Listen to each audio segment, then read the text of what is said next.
guys. This is another episode on mini importation, and in this video, we are going to learn about the disadvantages and advantages of mini importation, why you should venture into it, and how it can help your life, and things to look out for so you don't run down or you don't get scammed. Any other thing you have to look out for in importation. So I'm going to hand over to my professor to explain more about the Wow. advantages and disadvantages.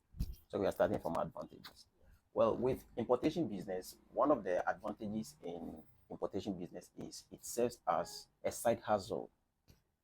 So many a times we see people graduating from tertiaries or schools or even working, yet um, their revenue or their finances isn't enough to cater for their needs. So when you start with this importation business, it can serve as a side hustle for you. It keeps you engaged. Then the next thing also is it creates a rapport between you and your foreign business counterparts as well. So sometimes when you build that trust or that rapport, you can go for business summit. They can invite you to China, to the US for these some of these business summits.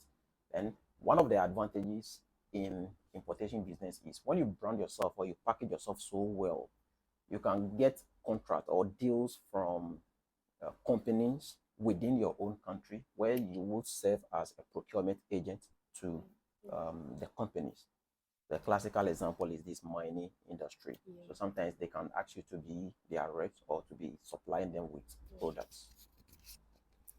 I don't mean to interrupt you. Whatever he's saying, like he knows what he's saying. That's the job he does. Mhm. That's what he does for a living. So he knows Wow. exactly what he's saying. Oh yes, yes. So he's trying to tell us that some of the advantages are you do a mini importation as a side hustle. Do you understand? Let's say you are in school, you can start mini importation just to support you, and a clear evidence there's money inside. Oh Trust me, yes, yes, yes, yes. it's a lot of money in mini importation, and it goes as far as more than 100 to 200% profit if you're able to source very well and get the right product, Oh right? yes. And the second advantage is the second advantage is it creates what? Rapport A rapport. The big English. It between you creates and a your rapport between you and business your partners. business partners, and it's able to open doors for you to even travel outside the country, depending on how well you package yourself. Yes, yes. And you are able to be employed by other companies to source for them, big companies, to become their procurement agents. How cool is that? It's Uh, so cool. So it's something you should venture. oh yes, yes, yes. Yeah. So let's dive into the disadvantages. Well, the first and foremost disadvantage I would like to talk about is lack of focus, or in other words, carving a niche for yourself.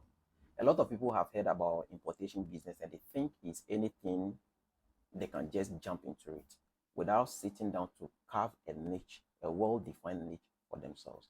So they don't submit themselves under mentorship for someone to train them, groom them into the nitty-gritty of the importation business. So they just jump onto it, and at the end of the day, they get dragged into the ditch. Some also bring product into the country, and at the end of the day, there is an adage that says that appearance is deceptive. Sometimes the product image that you might be seeing might look different in reality. So they will bring it down to their country, and it is not of what they expected. So if you don't submit yourself under mentorship, you can get yourself dragged into the ditch. Notwithstanding that too, when you are not well versed as far as sourcing is concerned too, sourcing will drag you and lead you to pay into a wrong account. Let me chip in this. You see, on every import portal, there are thousands of scammers there. I must be honest with you, and probably that will be a different episode Yeah, for we'll us to. do a video on Yes, that yes, separately. yes. So when you are well versed in sourcing, it will help you to know who a scammer is and who is not a scammer. So you deal very well. Notwithstanding that too, the medium of payment.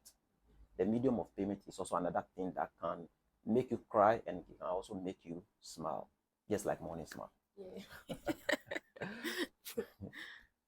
Yeah. So Okay. it's really lucrative, and is importation. From my experience, I would say is for risk lovers. Yeah, it's true. Risk lovers. It's If you are true. not a Very risk lover, true. Yes. it will be something Yes. If challenging. you're a Fiero, you You can't can no. venture mini importation. Don't No. stress yourself. But if you take the risk, you are going to Oh yes, enjoy. yes, So yes. And I think on your channel like this, as you are going to be teaching this there, you are going to guide them. I'll try. I'm not an expert. Let me just put this out there. I'm not an expert. I also took the risks and it went well for me. And I'm That's still awesome. learning. Mhm. You always learn in the process. Oh So yes. I'll try my possible best to help as much as people as I can. Oh okay. Yeah. Because I want to help people. So I'll just do that. Subscribe to this channel. She will avail a lot of Yes. useful As you tutorials can to see, I brought somebody to teach you guys. So uh, that's how far I'm going for you. glory. Yes, so if you're able to follow these videos, you can also start importing by yourself. Oh yes, Yeah. yes. So that will be all for the advantages and disadvantages. This particular episode is going to end here, and the next episode is going to be on what exactly you need to start mini importation. I know this topic is very interesting, I so tell you. try to watch the next episode. It will enlighten you on what exactly to do, what exactly to look for before you start mini importation.